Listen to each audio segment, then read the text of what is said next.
তাহলে আমরা যেখানে শেষ করেছিলাম সেটা হলো টোটাল যে ইরোডটা ছিল সেটাকে আমরা 5 ভাগে ভাগ করে প্রত্যেকটা অ্যাঙ্গেলের মাঝে ডিস্ট্রিবিউট করেছি। এই পর্যন্ত আমরা এসে থেমেছি। এখন আমাদের কাজ হবে বেয়ারিংটাকেও কারেক্ট করে ফেলা। সেটার জন্য আমরা এই কারেক্টেড অ্যাঙ্গেলটা ইউজ করব। তো অ্যাঙ্গেল আর বেয়ারিং এর মাঝে যে রিলেশনশিপ বা সম্পর্ক সেটা আমরা এখান থেকে পাবো। এখানে অ্যাঙ্গেল বের করেছি বেয়ারিং দ্বারা, আর এখন অ্যাঙ্গেল জানা আছে কারেক্টটা, বেয়ারিংটা বের করব।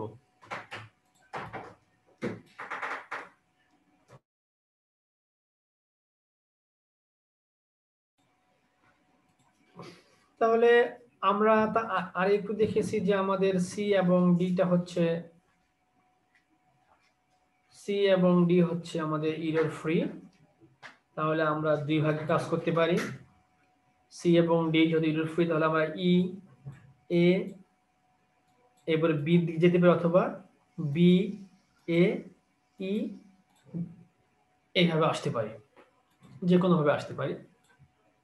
তো আমরা দেখি এখানে কোন প্রসিডিউর করা আছে, ডিই অর্থাৎ সিডি লাইনে আমাদের যেহেতু কোনো ইরর নাই, সিডি লাইন ইরর ফ্রি। এখন ডিই লাইন দেখব। ডিই লাইনের সাথে যে বেয়ারিং এর রিলেশনের যে ফর্মুলাটা সেটা হচ্ছে এইটা। এখানে যেন লেখা আছে কি, angle D is equal to bearing of DC minus bearing of DE. আমি ডিই বেয়ারিংটা বের করব। ডি অ্যাঙ্গেল আমাদের জানা আছে, সো আমরা বের করলাম bearing of DE is equal to bearing of DC minus angle D. Just এই ফর্মুলাটাই, শুধু ডান পাশ বাম পাশকে পরিবর্তন করে আনা হয়েছে। এই ডিই কে পাশে নিয়ে আসা হয়েছে, নেগেটিভ পজিটিভ হয়ে যাবে, ডি এখানে পজিটিভ আসলে নেগেটিভ হয়ে গেল। বেয়ারিং অফ ডিসি, এটা আমরা কেন, বেয়ারিং অফ ডিসি মানে হচ্ছে সিডি এর ব্যাকওয়ার্ড বেয়ারিং। এটা হচ্ছে ডিসি। সিডি ব্যাকওয়ার্ড বেয়ারিং কত, 350 ডিগ্রি 50 মিনিট। তাহলে 350 degree 50 minute minus angle D. এই ডিটা কিন্তু এখানকার ডি না, এই ডি হচ্ছে কারেক্টেড যে ডি সেটা 120 ডিগ্রি 45 মিনিট। এর থেকে এটা বাদ দিলে পেয়ে যাব 230 ডিগ্রি অ্যান্ড 5 মিনিটস। তাহলে এটা হলো আমার corrected bearing of DE. DE মানে হচ্ছে ডি এর ফরওয়ার্ড বেয়ারিং। তাহলে এখানে 230 ডিগ্রি 10 মিনিট ছিল, কারেকশন করে পেয়েছি 230 ডিগ্রি 5 মিনিট। এখান থেকে 180 বাদ দিলে আমি পাবো ডিই এর ব্যাকওয়ার্ড বেয়ারিং, আর এটা মানে হচ্ছে ইডি। ডিই এর ব্যাকওয়ার্ড বেয়ারিং মানে হচ্ছে ইডি। তো bearing of ED is equal to 230 degree 5 minute থেকে 180 বাদ দিলে 50 ডিগ্রি 5 মিনিট পেয়ে গেলাম। এরপর আমি যাব হচ্ছে বেয়ারিং ই এ। বেয়ারিং ই এর সাথে আমার কোন ইকুয়েশনটা খাটে, এইটা। এখানে angle E is equal to bearing of ED minus bearing of E. ED মানে হচ্ছে ডিই এর ব্যাকওয়ার্ড বেয়ারিং। এখন এটা আমাদের কারেকশন করা আছে অলরেডি, আমরা পেয়েছি এখানে ইডি মানে হচ্ছে 50 ডিগ্রি 5 মিনিট, এবং অ্যাঙ্গেল ই আমরা জানি ই এর মান কত, 99 ডিগ্রি 15 মিনিট। এই ভ্যালুগুলো আমি যদি এখানে ইনপুট দেই তাহলে আমি পেয়ে যাব টোটাল মানটা।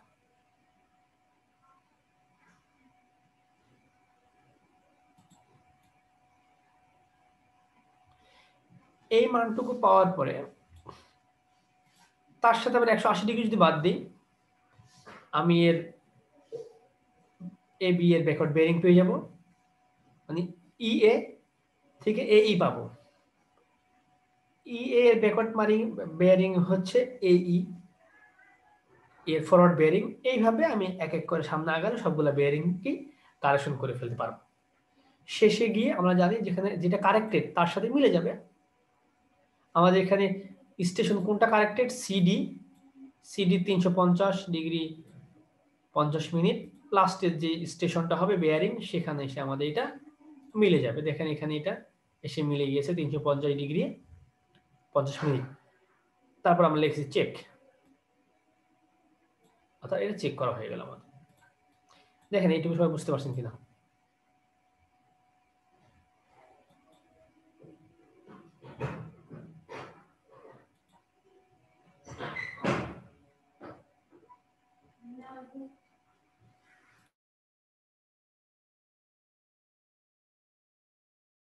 এটুকু বুঝতে পারছেন সবাই? শুনতেছেন আমার কথা? জি স্যার। আচ্ছা, এইভাবে এখানে কয়েকটা অঙ্ক দেওয়া আছে এবং বাসাক স্যারের বইতেও কিছু প্রবলেম দেওয়া আছে। যেখানে যা প্রবলেম দেওয়া থাকবে সবগুলাই একই প্রসিডিউরে একরকম ভাবে করে গেলেই অঙ্কগুলা করতে পারবেন। এখন আমরা যেটা দেখব, আমাদের নতুন একটা টপিক, সেখানে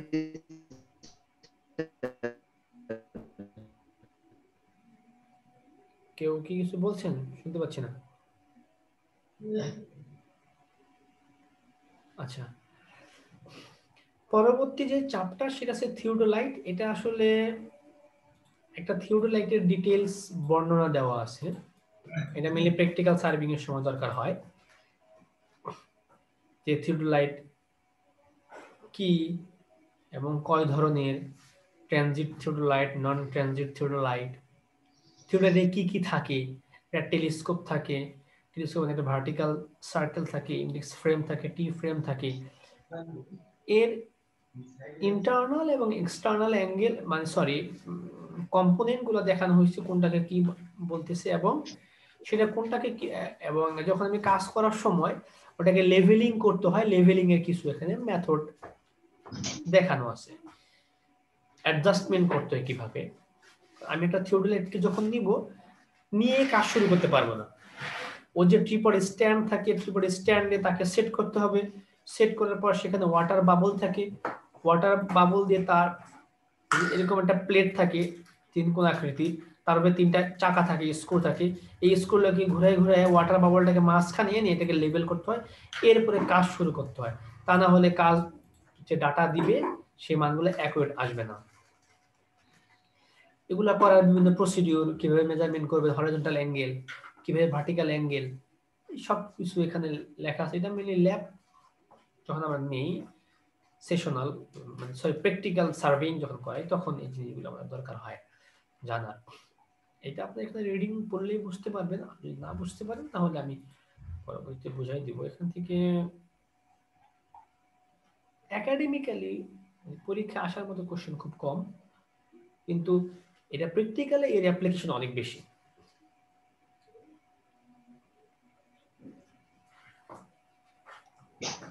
আমরা যেটা দেখবো সেটা হচ্ছে ট্রাভার্স সার্ভিং এর যে পরবর্তী অংশটুকু, কারেকশন, যে কারেকশনটুকু করে দেবো। ক্লোজিং ইরর কিভাবে আসে বা কিভাবে হয়, সেটাকে কিভাবে দূর করা যায় সেটা আমরা দেখবো।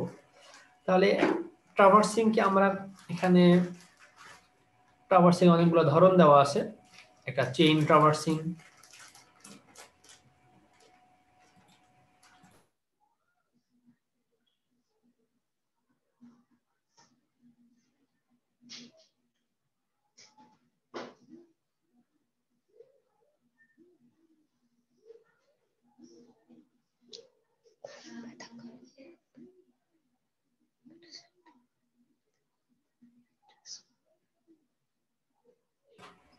তাহলে চেইন ট্রাভার্সিং আছে, চেইন এন্ড কম্পাস ট্রাভার্সিং। এরপরে ট্রানজিট আছে, যেটা হচ্ছে আমাদের ইনস্ট্রুমেন্ট ইউজ করে। এরপরে প্ল্যান মানে প্লেন টেবিল ট্রাভার্সিং, এটা আমরা দেখাবো। প্লেন টেবিল ট্রাভার্সিং এটা নতুন একটা চ্যাপ্টারে আছে আলাদা। তার আগে আমরা যাব ক্লোজিং ইরর এবং ট্রাভার্সিং এর যে ধরনগুলো সেটা দেখব। যে আমরা আগে বলেছি ট্রাভার্স দুই ধরনের হয়, ওপেন ট্রাভার্স হয় এবং ক্লোজ ট্রাভার্স হয়। এবং ট্রাভার্সে কিছু ইরর থাকে যেটাকে আমরা বলি ক্লোজিং ইরর। এবং ক্লোজিং ইরর মেইনলি ক্রিয়েট হয় যখন ইনিশিয়াল এবং ফাইনাল পয়েন্ট এক পয়েন্টে মিলে যাওয়ার কথা যখন মিলে না, তখন এই ইররগুলো হয়। এবং ইররগুলো হয় মেইনলি হচ্ছে আমরা যে ইন্টারনাল অ্যাঙ্গেল অথবা যে বেয়ারিং বের করলাম, এতক্ষণ যেগুলো কারেকশন করা দেখলাম, ওগুলোতে যখন কোথাও কোনো ত্রুটি থাকে, কোনো ইন্টারনাল অ্যাঙ্গেলে কম বেশি থাকে বা কোনো বেয়ারিং এর কম বেশি থাকে, তখন গিয়ে দেখা যাচ্ছে সেটা লাস্টে মিলতেছে না। যদি না মিলে তখন সেটাকে আমরা আবার তো আমার ফিল্ডে যাওয়া যাবে না। মনে করেন যে সকালবেলা কাজ শুরু করছেন, সন্ধ্যাবেলা কাজ শেষ করে আসছেন, আসার পরে দেখলেন যে আপনার কাজ মিলতেছে না, বিয়ারিং মিলতেছে না, তাহলে কি আবার সেই লাঠি ছোটা, কম্পাস, চেইন এগুলো নিয়ে আমরা মাঠে যাবেন না। কিছু ইরোর রুমে বসে এই মেথড গুলা অ্যাপ্লাই করে ইরোর গুলাকে মিনিমাইজ করে দিবেন। সেটার জন্য একটা বিখ্যাত চার্ট আছে, যেটাকে আমরা বলি গ্যালেস ট্রাভার্স চার্ট। গ্যালেস যে ট্রাভার্স চার্টটা, ওই চার্টে এতক্ষণ আমি যে প্রবলেমগুলো করেছি, ইন্টেরিয়র অ্যাঙ্গেল এবং বেয়ারিং কারেকশন, সেগুলো তো করতে হবেই, তার পাশাপাশি নতুন কিছু টার্ম আসবে যেটাকে আমরা বলবো ল্যাটিটিউড এবং ডিপারচার। এইটাকে আমরা ডিফাইন করব অ্যাঙ্গেলের কোঅর্ডিনেটের সাপেক্ষে, ইন্ডিপেন্ডেন্ট কোঅর্ডিনেট এবং কনজিকিউটিভ কোঅর্ডিনেট।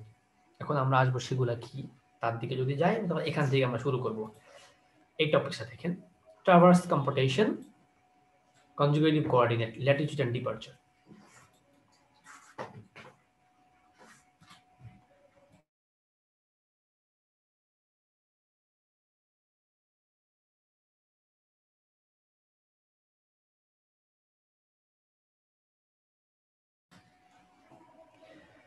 তো ল্যাটিটিউড ডিপারচারের কোশ্চেনটা আসলে ওইখান থেকে আমরা জানি কোনো অ্যাঙ্গেলকে আমরা প্রকাশ করি নর্থ এবং সাউথ, যে আমাদের এই ক্রস যে সিস্টেমটা, সেখানে যে কোনো আমার অ্যাঙ্গেলটা হতে পারে লাইন, এখানে হতে পারে, এইদিকে হতে পারে, এই পাশে হতে পারে, এই পাশে হতে পারে।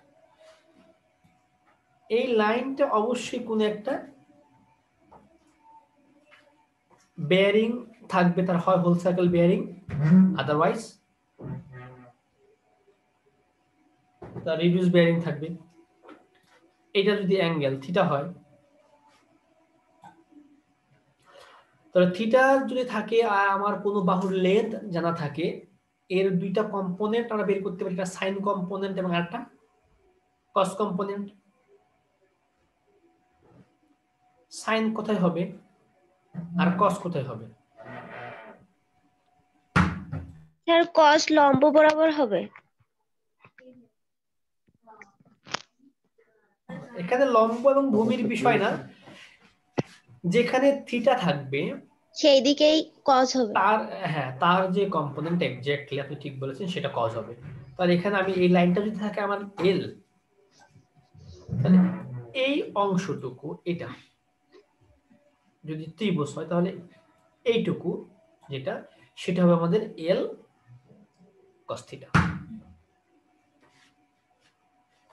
এটা হবে এল কস থিটা। আর এই দিককার যে অংশটুকু, অর্থাৎ এই যে লাইনের তার যে প্রতিচ্ছবি যেটা এই বরাবর পড়বে, সেটা হবে এইটুকু।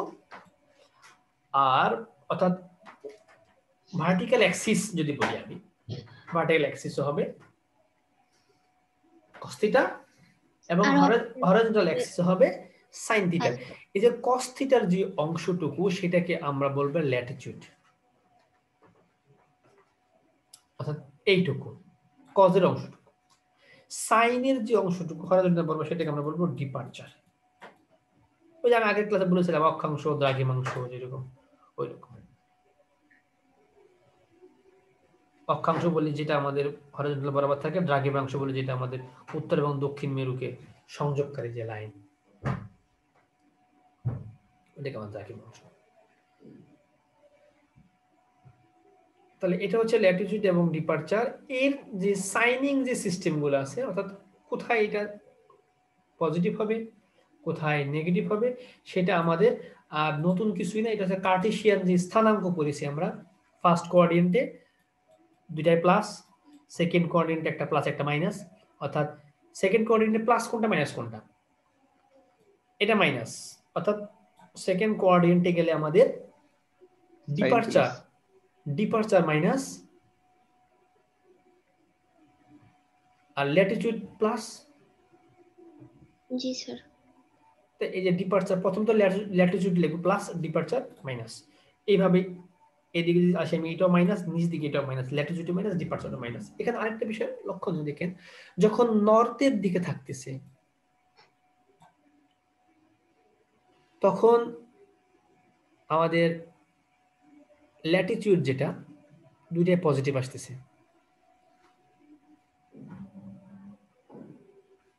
যখন সাউথের দিকে আসতেছে ল্যাটিটিউড দুইটাই নেগেটিভ। নেগেটিভ। ডিপারচারের ক্ষেত্রে ইস্টিং এ যখন থাকবে তখন ডিপারচার দুইটাই পজিটিভ, এবং যখন ওয়েস্টিং এ থাকবে তখন ডিপারচার দুইটাই নেগেটিভ। এই কথাগুলো আমাদের অনেক বেশি প্রয়োজন হবে অঙ্ক করার সময় সামনে পরবর্তীতে, বিশেষ করে গ্যালেস ট্রাভার চার্ট যখন আমরা করি ওই সময় এগুলা এই প্লাস মাইনাস নিয়ে খুব সমস্যা হয়।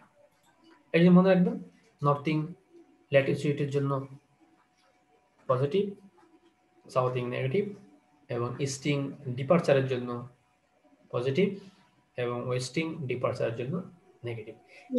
এই কথাবার্তাগুলো এখানে এই সুন্দর করে সব এই যে প্যারাগ্রাফ অংশটুকু এখানে বলা আছে, এবং গ্রাফ যেটা সেটা আমি ডিসক্রাইব করলাম। কারো যদি কোথাও প্রবলেম থাকে শেয়ার করতে পারেন আমার সাথে। এবং ল্যাটিটিউড বের করার সময় এল কস থিটা আর ডিপারচার এল সাইন থিটা।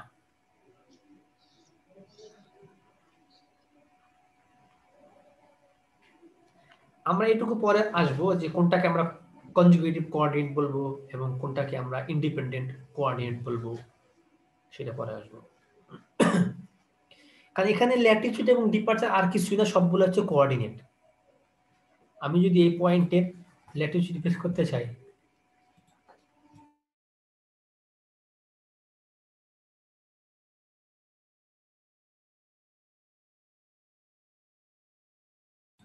আমি যদি কোনো পয়েন্টে ল্যাটিটিউড বের করি, ল্যাটিটিউড মানে কি দেখেন, এই বি যে পয়েন্টটা, তার বি পয়েন্টে যদি আমি যেতে চাই, এখানে আমার এইটুকু আসতে হবে এক্স বরাবর, এটা আমার ডিপারচার।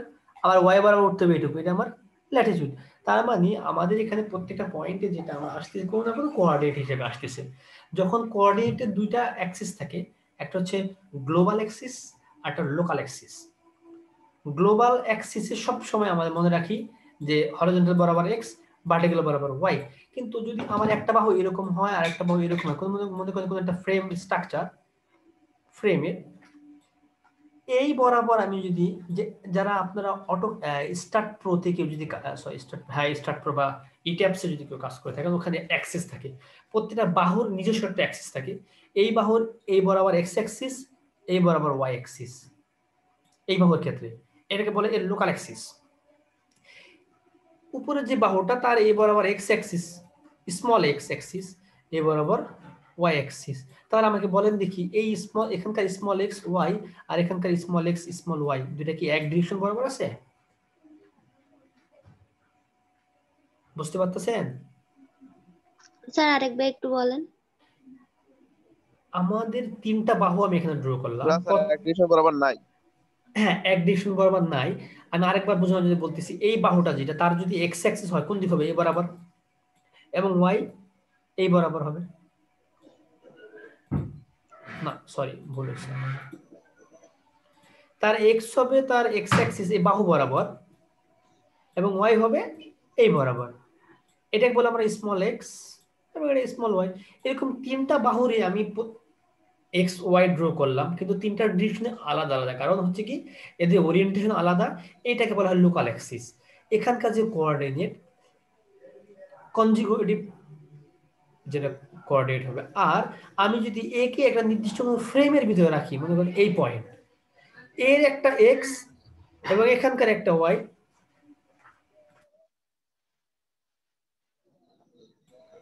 তাহলে এই এক্স এর এবং ওয়াই এর সাপেক্ষে আমি এই মানগুলোকে যদি কনভার্ট করি এখানকার কোঅর্ডিনেট গুলাকে, তাহলে সবার এক্স এবং ওয়াই কিন্তু একই বরাবর চলে আসবে। এটাকে কনভার্ট করলে এটা ইনক্লাইন্ড এই দিক হবে এক্স, এই বরাবর ওয়াই। এটাকে কনভার্ট করলে এই এক্স পুরো উল্টে যাবে, এই ওয়াই হয়ে যাবে এক্স এবং এক্স হয়ে যাবে ওয়াই। এইটারও এই বরাবর ইনক্লাইন হয়ে এখানে এক্স আসবে, এই বরাবর ওয়াই আসবে। অর্থাৎ ইনক্লাইনেশন গুলার সাথে রিলেশনশিপ হবে তখন। এর উপরে ভিত্তি করে আমাদের লোকাল কোঅর্ডিনেট এবং গ্লোবাল কোঅর্ডিনেট আমরা ভাগ করি। গ্লোবাল হচ্ছে একবারে গ্লোবাল যে এক্স ওয়াই তার সাপেক্ষে ওইগুলোকে কনভার্ট করা। দেখেন এবার বুঝতে পারছেন কিনা আপনারা?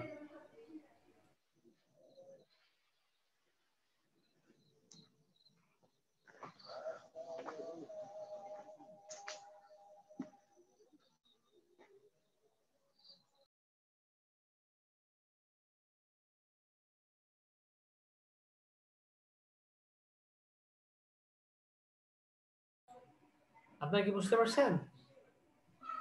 জি স্যার। এখানে একটা টেবিল দেখেন, টেবিলটা দেখে আজকে ক্লাস শেষ করব। বেশি পড়ায় ফেললে বা আপনাদের প্রবলেম হয় কিনা জানি না আমি। একটা লাইন এবি, তার লেন্থ দেওয়া আছে 232 মিটার, তার হোল সার্কেল বেয়ারিং দেওয়া আছে 32 ডিগ্রি 12 মিনিট। এইভাবে প্রত্যেকটা লাইনের দেওয়া আছে। আমাকে বের করতে হবে ল্যাটিটিউড এবং ডিপারচার, অ্যাঙ্গেল দেওয়া আছে এটা। প্রথমে আমি হোল সার্কেল বেয়ারিং বের করে নেব। হোল সার্কেল বেয়ারিং কেন বের করব? এটা ল্যাটিটিউড পজিটিভ না নেগেটিভ, ডিপারচার পজিটিভ বা নেগেটিভ সেটা বের করার জন্য। যদি নর্থিং হয় তাহলে ল্যাটিটিউড পজিটিভ হবে, আর যদি ইস্টিং হয় তাহলে ডিপারচার পজিটিভ হবে।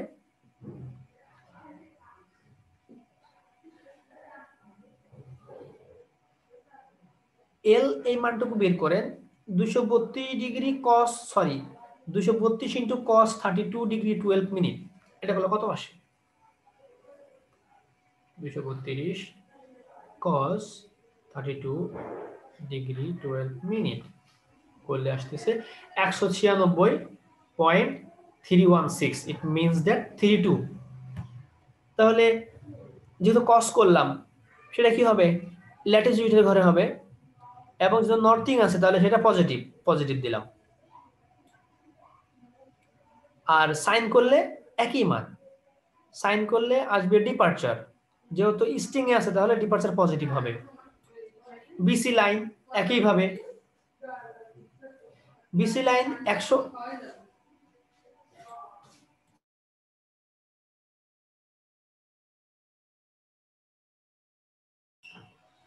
বিসি লাইন যদি করি, এর বেয়ারিং দেওয়া আছে 138 ডিগ্রি 36 মিনিট। এটা দেওয়া আছে কি? Whole circle bearing. Reduce bearing করতে হলে আমরা কি জানি? যদি হোল সার্কেল বেয়ারিং 0 থেকে 180 ডিগ্রির ভিতরে হয় তাহলে whole 180 minus whole circle bearing মানটা করলে 180 আসতেছে মাইনাস, জি স্যার, হোল সার্কেল বেয়ারিং। এবং সেটা কোঅর্ডিনেটটা আসে কোথায়? কোঅর্ডিনেটটা সাউথ ইস্টে আসে, কারণ এইভাবে 180 তো এখানে, এটা করলে এদিকে সাউথ, এদিকে ইস্ট। সাউথ ইস্ট আসলে ডিপারচার ল্যাটিটিউড কি হবে? নেগেটিভ, এই নেগেটিভ আসছে। এটাকে যদি করি 148 ইনটু cos 41 ডিগ্রি 24 মিনিটস, তাহলে মানটা এখানে আসবে নেগেটিভ, মানে সরি 111.02 সাইন নেগেটিভ। আর যেহেতু ইস্টিং এ আছে, ইস্টিং এ তো ডিপারচার পজিটিভ আসার কথা।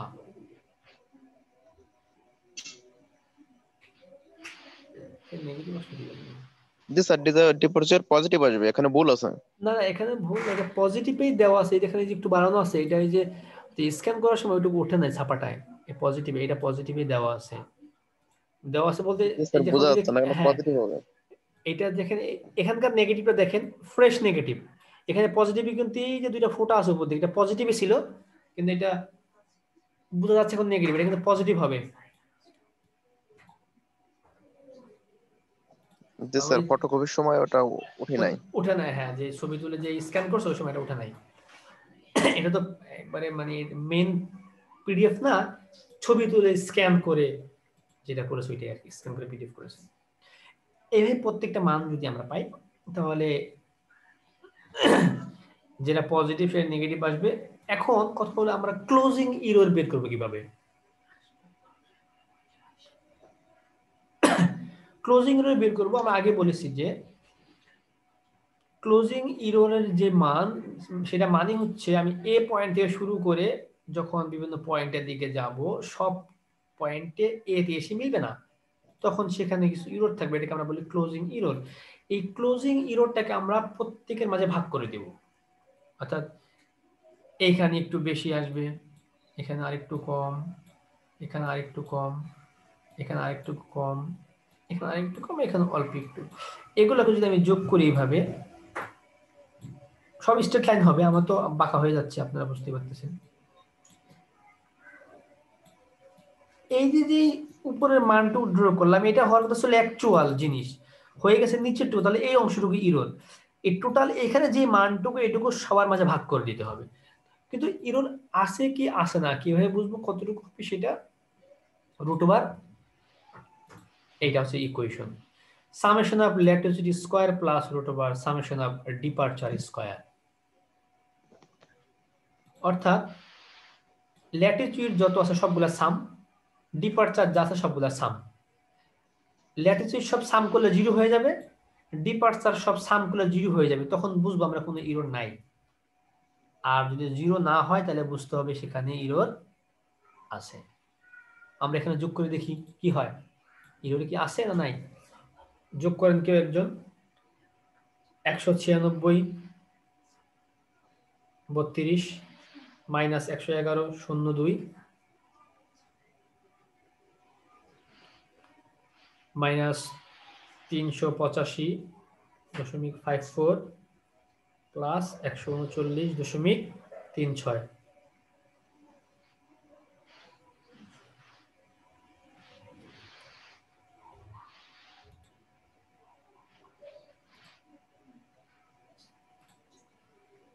আমাদের এখানে ল্যাটিটিউড ডিপারচার এটা কি ক্লোজ ট্রাভার্স কিনা, এখানে অনেক ভেরিয়েশন আসছে। যাই হোক, ইরর বের করার সময় আপনারা দেখবেন ল্যাটিটিউড এবং ডিপারচার, ল্যাটিটিউডের sum of latitude sum of departure শূন্য হলে সেখানে কোনো ইরর থাকবে না। কিন্তু যদি সাম শূন্য না থাকে তাহলে টোটাল ইররটা কত হবে? এই রুট ওভার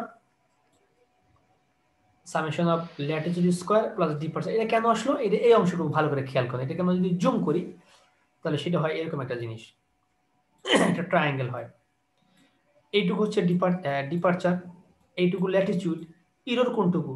এই অতিভুজটুকু। তাহলে পিথাগোরাসের উপপাদ্য অনুসারে অতিভুজ ইকুয়াল টু কত? রুট ওভার ভূমি স্কয়ার প্লাস লম্ব স্কয়ার। সেই কনসেপ্ট থেকে ইররটা নেওয়া এখানে।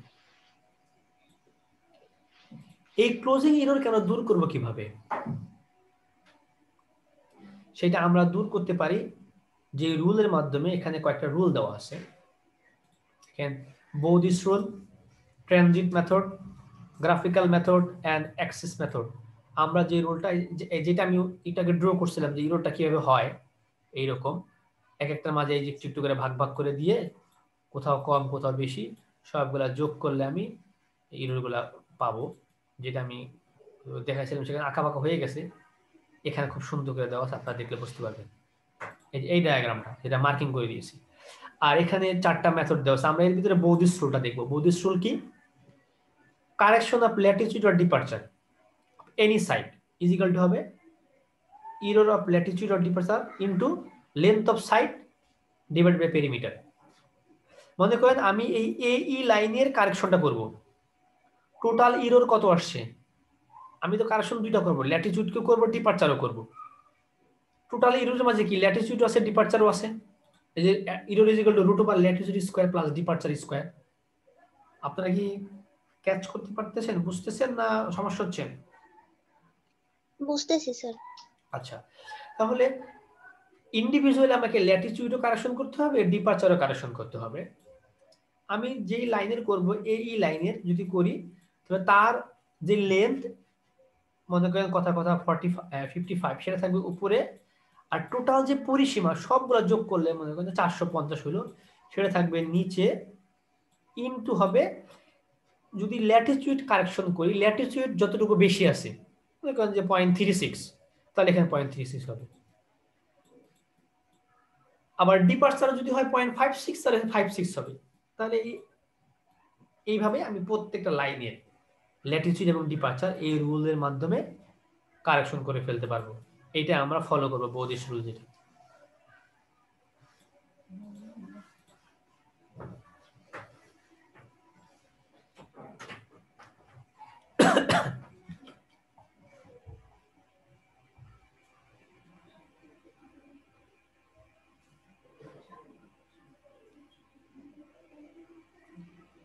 এখন আমরা ল্যাটিটিউড এবং ডিপারচার থেকে তার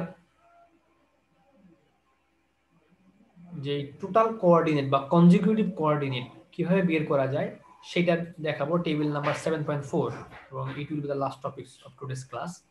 এটা আজকে স্যার এই ল্যাটিটিউড এবং ডিপারচারটা প্রকৃত ল্যাটিটিউড ডিপারচার না, স্যার তাহলে এইটা কোনটার মানে সাপেক্ষে হিসাব করা হয় এই ল্যাটিটিউড এবং ডিপারচারটা? না, আমি একটা তো হচ্ছে মনে করেন আমি রেফারেন্স যে লাইন নিলাম, একটা বেঞ্চমার্ক আমার থাকে, কথার মতো এরকম একটা বেঞ্চমার্ক, এখান থেকে আমি কাজ জি শুরু স্যার। করে আসলাম, এই পয়েন্টের সাপেক্ষে আমি এখানে স্টেশনটা সিলেক্ট করলাম, তার নর্থ হলে এটা তো আমার ওয়ার্ল্ডের সাপেক্ষে আসলো, এটা আমার কম্পাসের সাপেক্ষে যে মানটা পেলাম আমি সেটা আসলো, অর্থাৎ লোকাল যে এই লাইন তার কোঅর্ডিনেটটা আসছে। কিন্তু আমি যখন একে প্লট করব, এটা তো আসলে প্ল্যানের সাথে ডিপেন্ডস করে। মনে করেন আমার এই বিশাল বড় একটা মৌজা ম্যাপ বা আমার এরিয়া, এর নর্থ এইদিকে, সাউথ, নর্থ সাউথ ইস্ট আছে এদিকে, আমি এখানে একটা লাইনকে মেজারমেন্ট করলাম, এই পয়েন্টে তো যখন আমি একে মেজার করব, মনে করেন এই পয়েন্টের কর্নারের মান যদি 20 হয়, ফিল্ডে আমি এখান থেকে কাজ শুরু করছিলাম, সেটা আমি কত ধরেছি 0 0 প্রথম জি স্টেশনের মানটা, এরপরে এটা মনে করেন এখান থেকে যত দূরে আসছে সেইটা, এরকম প্রত্যেক পয়েন্টে মান আসছে। কিন্তু আমি যখন একে এই স্কেলের সাপেক্ষে কনভার্ট করতেছি, এই পেপারের সাপেক্ষে যেটা আমি বড় করে রাখছি, তার সাপেক্ষে যেটা 0 0 না, তার সাপেক্ষে যেটা মান আছে না, তাহলে এইটা জি স্যার। এই বাউন্ডারির সাপেক্ষে এটা হবে লোকাল কোঅর্ডিনেট, আর এখান থেকে যেটা আসবে সেটা হবে গ্লোবাল কোঅর্ডিনেট।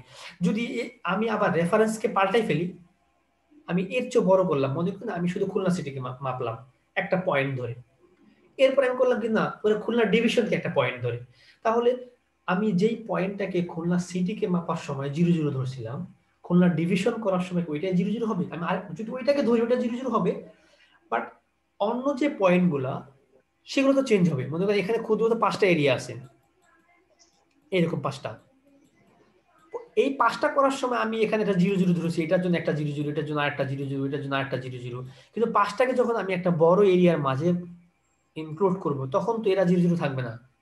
তো এই কোঅর্ডিনেটের মানগুলা কি, এখানকার যে কোঅর্ডিনেট থাকবে এই এখানকার যে 0 0 পয়েন্ট, তার সাথে এগুলো মান সব চেঞ্জ হয়ে যাবে, কিন্তু অবস্থান কি চেঞ্জ হবে?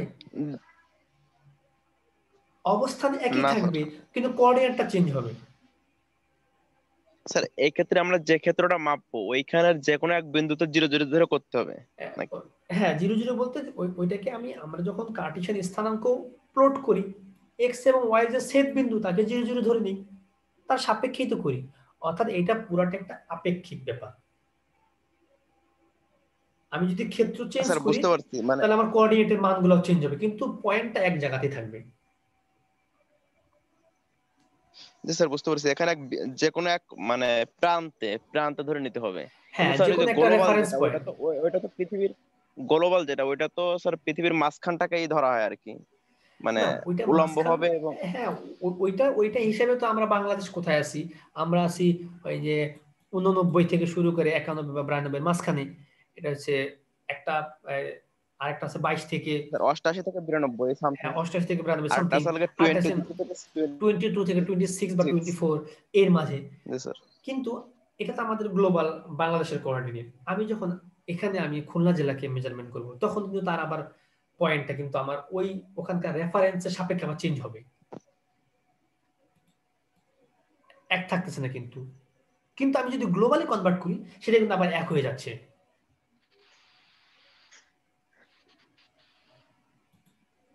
এই জন্য আমরা কোঅর্ডিনেট ভাগ করবো দুইটা, একটা লোকাল আর একটা গ্লোবাল। গ্লোবালটা গ্লোবাল ইন্ডিপেন্ডেন্ট, মানে সে কারোর প্রতি ডিপেন্ডেন্ট না, সে সব জায়গায় এক। আর কনজিকিউটিভটা হবে স্থানের সাপেক্ষে তার মানের ভেরিয়েশন।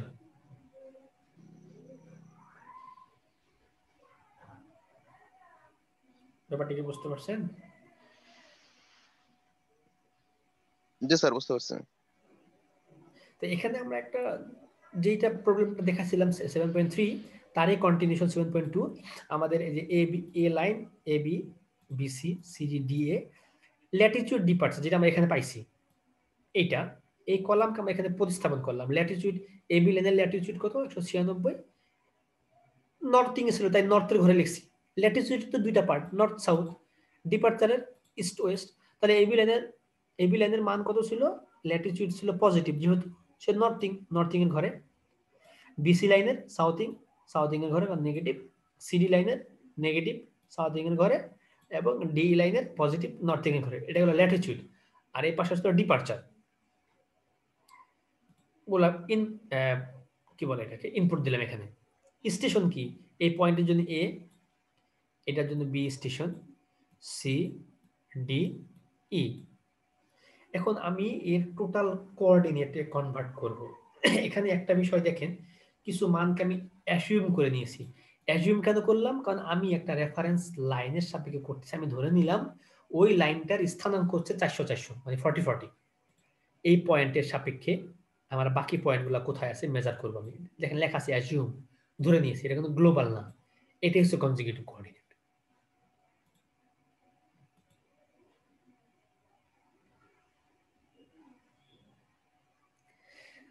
তাহলে আমি 400 ধরে নিয়েছি। এটা এই 400 কি নর্থিং, নর্থিং মানে কি পজিটিভ, এটা কি নর্থিং, তার দুইটা মিলে কি হবে পজিটিভ হবে। তাহলে এখানকার এই বি স্টেশনের মানটা কত হবে? 400 এর সাথে এটা যোগ করলে 400 × 196.32, তাহলে 596 হবে। এইটা জিনিসটা কেমন এখানে দেখেন, এই পয়েন্টের মানটা ধরেছি আমি 00 না ধরে 400 400। কেন 400 400 ধরলাম আমি একটু বলতেছি। এখন এখানে একটা পয়েন্ট আছে আমার, যে পয়েন্টটা এখানকার সাপেক্ষে মানটা মনে করেন 100, তাহলে এই পয়েন্টের সাপেক্ষে এই মানটা কত হবে? এইটাও তো 400, আর এখানে 100 যোগ করলে এই মানটা কত হবে? 500 হবে না? জি স্যার 500। সেই একই অনুযায়ী এখানে মানটা ছিল আমার 196.32, আর আমার কোঅর্ডিনেট অরিজিনের মান হচ্ছে, অরিজিন মূল বিন্দুর মান 400। তাহলে এই বি পয়েন্টের মানটা কত হবে? 596.32। এখন 400 কেন ধরলাম? 400 ধরলাম হচ্ছে এই জন্য যে এখানে যে মানগুলো আছে প্লাস বা মাইনাস যে মানটা থাকবে তার থেকে বড় মানটা ধরতে হবে। বড় মান কেন ধরবো? যাতে আমি ধরে নিলাম আমার এই যে যে গ্লোবাল, ওটা থেকে যোগ বিয়োগ করা যাবে স্যার, হ্যাঁ এর এত মাঝেই, সহজে যোগ বিয়োগ করা যাবে। যাতে এর মাঝেই থাকে, এর বাইরে না চলে যায়, এই জন্য এর চেয়ে বড় ধরে নিলাম।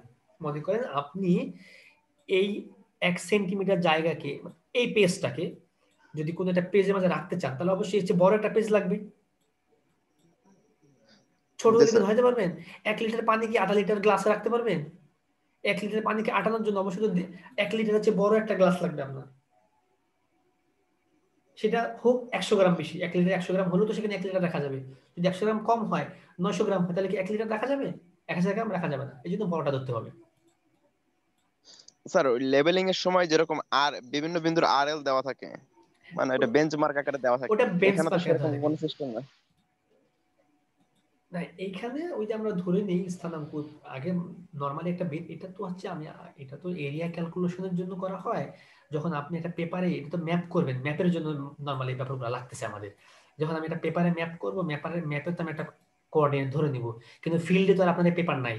ফিল্ডে তো আপনি একটা পয়েন্টের সাপেক্ষে এর মানগুলো বের করছেন, যে এটা 100 মিটার বা এটার অ্যাঙ্গেল এত, অ্যাঙ্গেল থেকে ল্যাটিটিউড ডিপারচার বের করছেন, ওটা তো ফিল্ডের।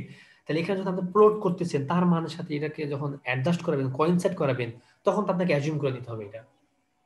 আর বেঞ্চমার্ক যেটা করে সেটা হচ্ছে বাংলাদেশের যে মিন সি লেভেল, আমাদের যেই কক্সবাজার সমুদ্র, যে সমুদ্র আছে যেটা বঙ্গোপসাগর, বঙ্গোপসাগরে 15-20 বছরের জোয়ার ভাটার যে অ্যাভারেজ যে লাইন সেটা যেখানে থাকে তার সাপেক্ষে ওখান থেকে সার্ভে করে বাংলাদেশে, সারা বাংলাদেশকে জিওডেটিক সার্ভে করে সমস্ত বাংলাদেশের বিভিন্ন ব্লকে ব্লকে ভাগ করে পয়েন্টে পয়েন্টে এরকম একটা বেঞ্চমার্ক দেওয়া আছে। কারণ আপনি খুলনাতে এখন কাজ করতেছেন, কিন্তু যদি রাজশাহী কোনো কাজ করেন তাহলে কি কাজ কি শুরু করবেন বঙ্গোপসাগর আইসে এখান থেকে? না, এখান থেকে করবো না তো। সারা দেশকে সার্ভে করে এই বঙ্গোপসাগরের সাপেক্ষে, মনে করেন একটু একটু ম্যাপ করে দেখাচ্ছি, মনে করেন এখানে বঙ্গোপসাগর ছিল, এখান থেকে চট্টগ্রাম কক্সবাজার আমি একটা বেঞ্চমার্ক দিয়েছি, এই বেঞ্চমার্কের সাপেক্ষে চট্টগ্রাম একটা দিয়েছি, তার সাপেক্ষে ফেনীতে একটা দিয়েছি, তার সাপেক্ষে কুমিল্লায় দিয়েছি, তার সাপেক্ষে মনে করেন সিলেট দিয়েছি বা ব্রাহ্মণবাড়িয়া দিয়েছি। তাহলে কিন্তু এই মানগুলো আলটিমেটলি ব্রাহ্মণবাড়িয়া যদি আমি এই পয়েন্টের সাপেক্ষে নিই, এটা কিন্তু আলটিমেটলি আমার এই সমুদ্রের সাপেক্ষে নেওয়া হচ্ছে। কারণ সমুদ্রের সাপেক্ষে এর উচ্চতা 100, আর এই পয়েন্টের সাপেক্ষে এর উচ্চতা যদি 10 হয় তাহলে 110 হবে সমুদ্রের সাপেক্ষে। ব্যাপারটা কি জি বুঝতে স্যার। পারছেন না কঠিন হয়ে যাচ্ছে? জি স্যার বুঝতে পারছি। ওই জন্য দেখেন 400 ধরে নিয়েছি, ধরে এটা পজিটিভ, তাহলে এই মানটা বাড়বে। কিন্তু তারপরে দেখেন সাউথিং কত, সাউথিং নেগেটিভ, তাহলে 596.32 থেকে 111 কি বাদ যাবে, বাদ যে মানটা হবে 485.30। এরপর এটা নর্থিং, এখানে আবার এটা সাউথিং, এটা আবার মাইনাস হবে, মাইনাস করলে তখন সেই মানটা হবে 99.76। এর সাথে আবার এটা হচ্ছে পজিটিভ, কারণ এটা নর্থিং পজিটিভ, যোগ করলে আবার মানটা আসতেছে 239.12। একইভাবে স্ট্রিং করবেন, স্ট্রিং এ পজিটিভ, প্রথম মানটা কি স্ট্রিং এ আছে পজিটিভ 400 যোগ করা হবে, এরপরের মানটা কি আছে আমাদের এখানে, এটাও স্ট্রিং এ, এটাও যোগ হবে, ওই স্ট্রিং এ চলে গেলে সেটা বিয়োগ হবে। এই যে কনভার্ট করলে এটাকে আমরা বললাম কনজুগেটিভ কোঅর্ডিনেটে কনভার্ট করলাম। এখান থেকে ইন্ডিপেন্ডেন্ট কোঅর্ডিনেটে কনভার্ট করা যায়, সেটা আমরা দেখাবো গ্যালেস স্টাবার চার্টে নেক্সট ক্লাসে ইনশাআল্লাহ। তাহলে আজকের ক্লাস